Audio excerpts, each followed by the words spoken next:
Hello guys, menu for tonight natin ngayon ay isdang nagrarap.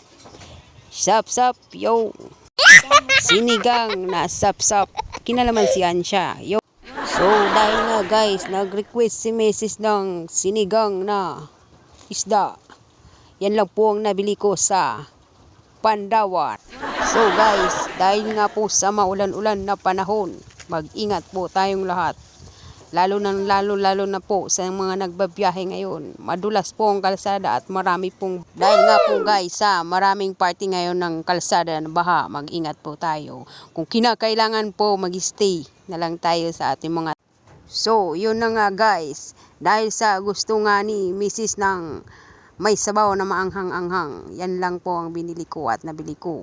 Kaya bumili po ako ng maraming sili, talbos ng kamuti para po healthy. Alokbate, talbos ng kamuti, kalamansi guys. Yan po ang request ni Mrs. ngayon. Malamig-lamig na panahon. Prepare na natin. Yan guys, i-prepare na natin ang mga kailangan natin. Siya guys, dinamihan ko na yung sili para naman umusok ang bibig ni Mrs. Yan guys, bago po akong magluto niyan, nililinis ko po muna ng mabuti para po matanggal yung mga insekto sa gulay. Yan po sa mga dahon na baka po may nakakabit pa. Inihiwalay ko po muna yung dahon kasi mas matigas yung tangkay kaysa sa dahon. Bali inuuna ko po muna yung tangkay bago po dahon.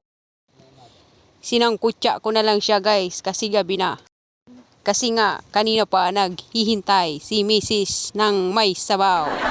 So yun na nga guys, dahil tag-ulan ngayon, mahirap nang lumabas. Kami naman po ay minalas. Naubusan kami ng gas. Kaya yan guys, ginawa na lang namin ng paraan. So dahil nga guys, muntik na namin hindi maluto ang ulam, ay nag-isip na lang ako ng paraan na bigla kong nakita yung rice cooker ni Mrs. Siya guys, siya lang nagawan ko ng paraan. So yun na nga guys, nagluto na ako sa rice cooker. Sinalang ko na po ang rice cooker. Nilagay ko na po yung tubig. Yun na nga guys, ganito lang magluto sa rice cooker. Nagpakulo muna ako ng tubig.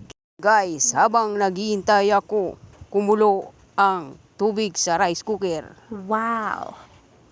Naghiwa na ako ng mga ingredients ko.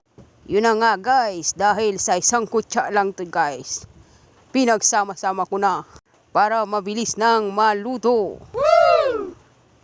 So sa mga mabilis maubusan ng gas o biglang nauubusan ng gas guys, madali lang kung may rice cooker kayo sa bahay nyo. Yan guys, malapit na siyang maluto. So 30 minutes ko lang yan niluto sa rice cooker.